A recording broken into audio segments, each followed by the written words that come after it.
3, 2, 1, go. Alright, hey guys. So this is an Ocarina of Time 100% human theory TAS. What this means is this is a run done with lots of save states to basically try to get a perfect run, but not a TAS run. So a TAS usually goes by frame, uses tons of save states to get everything absolutely perfectly with beyond human capabilities. What this run aims to do is just do it perfect like a human would, so nothing that a human couldn't actually do, nothing like that human hands are literally not capable of doing like some TASes would do, but just doing everything like as good as possible, all the best strats, all that kind of stuff. So basically what a perfect human run would look like.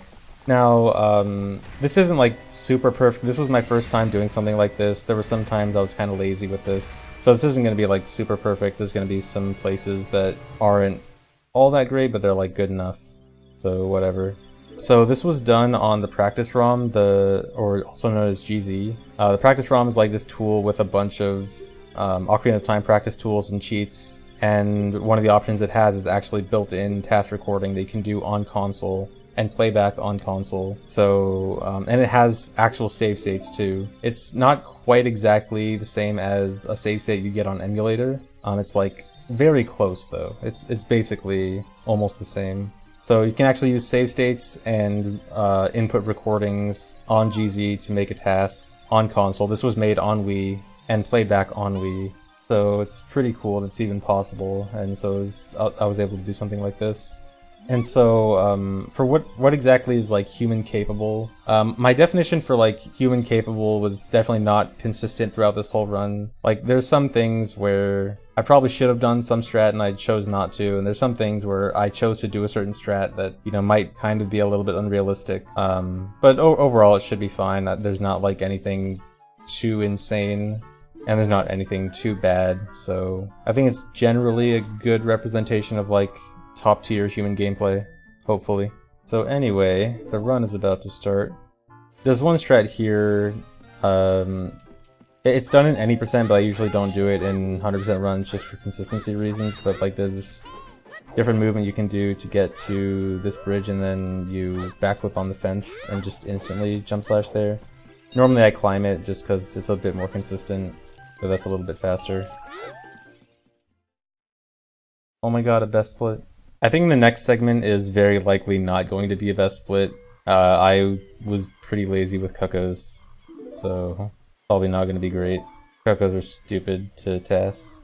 Okay, so these cuckoos were not super great. I'm probably going to lose time here. Hopefully this is the only time I lose time in the run.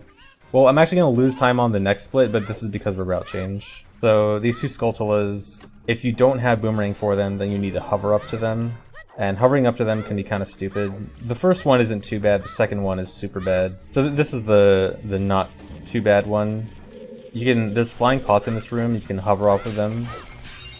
You can hover up to the Skulltula, do one extra hover, it kills the Skulltula, and then you can just grab the token in midair. I also did a cool forward side hop there to grab the token and move closer to the door. This next room is pretty much the reason this isn't done in regular runs. It's not that it's super difficult, it's that it's random because it's based on Keese movement. So I have to manipulate how the Keese attacks me here. So this is the good Keese pattern where it just like goes straight at me after I get to the wall. Then I just have to hover off the Skulltula a few times. And I swing the bottle to actually hit the Skulltula. It's not that the bottle actually hits it, but it moves Link's hitbox with ISG enough so that it hits the Skulltula. So the time loss here is all route change. I should lose about a minute here. This is, you know, fake time loss. I save this time later on in the run. So this part, I normally hold the chew and wait until it's about to blow up to do that damage boost. But here instead I shield drop it and jump slash on the next frame. That's just a little bit faster, but if you miss it then it's one frame, and if you miss it then you lose a lot of time. That's why I generally don't do it in runs. For the guards here, if you do frame perfect side hops the whole way, they can't catch you, so in a TAS where I can just save state and keep retrying it, I just side hop as much as I want and they can't catch me. If you're watching this on YouTube, check the description for the no commentary version if you'd like to watch that. Hi YouTube. No, I didn't get a best split. Suboptimal. Are there any flashy stunts or skips I put in here for fun that don't save time but just looks cool? Yes. No, you cannot get ISG from the text from the walls. Hey look, another best split. Cool strat there, you can hookshot the torch right before the cutscene. It actually barely even saves time. I think it only saves like a few frames. But it's cool. First try. Okay, so this segment right here is actually spliced in from later on. So when I was first making this, I forgot that for doing the one-trip bomb the well route, you actually need to get the heart piece from the guy on the roof right now. And I forgot about it until like halfway through the run. So this is technically spliced from the segment like from the windmill right before this. No dude, not a best segment. What did I do wrong? Oh, it was because of the roof guy heart piece. Okay, no, that's a fake not best segment because I had to get the roof guy heart piece. So only losing 2 seconds when I had to get the roof guy heart piece actually means I would have gotten a best segment by quite a bit. So yeah, that's fine. So yeah, again, that's a route change inaccuracy. Oh wow, this is a big one.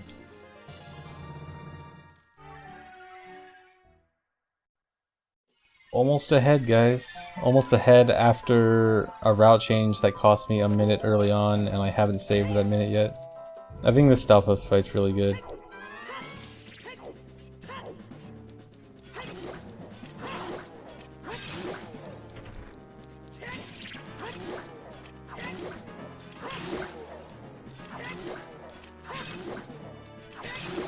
Good fight.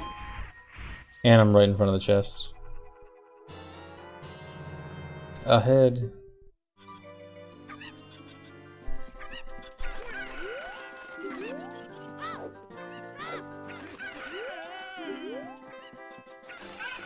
Wow, I can't believe I knew exactly which Cuckoos to pick up. Perfect Cuckoo game.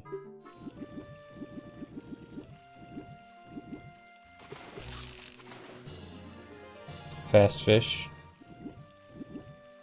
I forget the exact reason why it happens. It's like some kind of weird thing that has to do with flags. Another fast fish. Oh my god, dude, this fishing is so fast. Okay, here is probably one of the coolest strats that I do in this run that I don't do in regular runs. So normally the strat I do here is after lighting the torches, I go up to the 2nd floor and use a bomb chew on the Goron on the 3rd floor, and then I throw a bomb into this pot. Instead, I'm going to use a chew to blow up the pot, and then also use another chew, and that chew is going to go all the way to the top and hit the rolling Goron while the pot is spinning. And so this saves like an entire cycle for the bomb pot, and then I can Hess right up to the Goron for the bomb bag, and then from that Goron I can Hess straight to the rock maze. Now this strat is this is like one of the more borderline strats that about like how realistic it really is. It's kinda like, I'm not really sure if it's realistic to do in a real run, but it's kinda there. Also, the reason that split wasn't more time save is because most of the time save from that strat is actually coming up on the next split. So I'll actually save more time on the next split because of doing that stuff.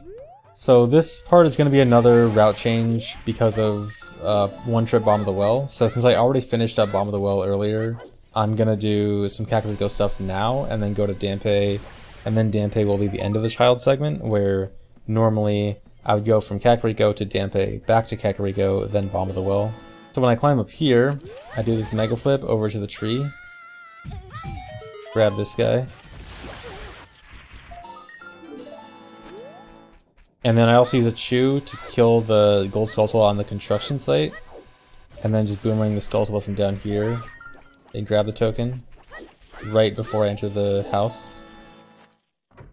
So this time loss is because of the route change. That is entirely fake time loss. I'm going to save a massive amount of time when I get to Adult 2, because I don't have to do Bomb of the Well, since Bomb of the Well is already done. That's where that minute time save is finally going to come in.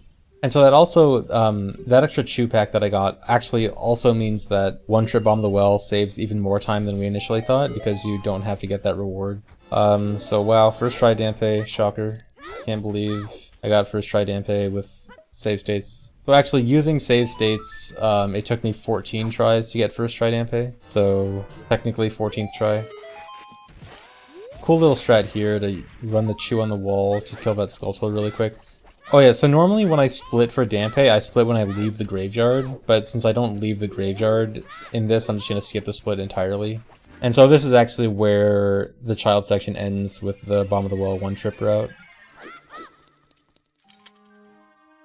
Whoa, time save. So again, that time save is mostly Bomb of the Well one-trip time save.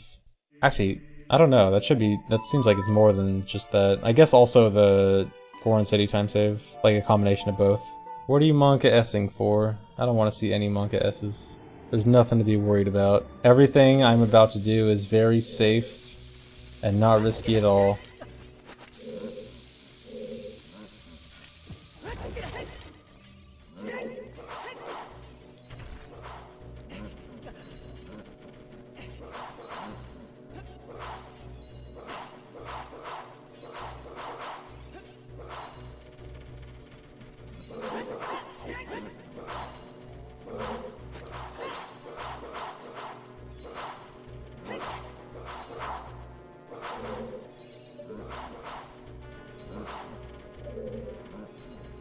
Alright, so that was neat.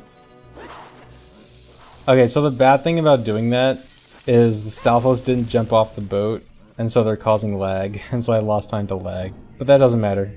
The important thing is that it was cool. And in the end, that's the important thing. Aren't you supposed to do this dungeon first? Yeah, if you're slow.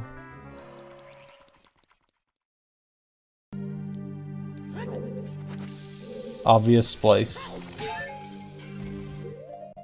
Yeah, nice music splice. That's just because this was the beginning of a new segment recording.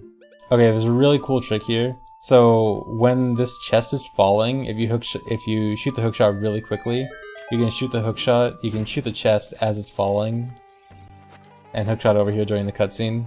Super sick. I've actually gotten that. I thought that was something I would never get in runs, and I've actually gotten it in 2 runs. Hopefully, I can continue getting it in runs.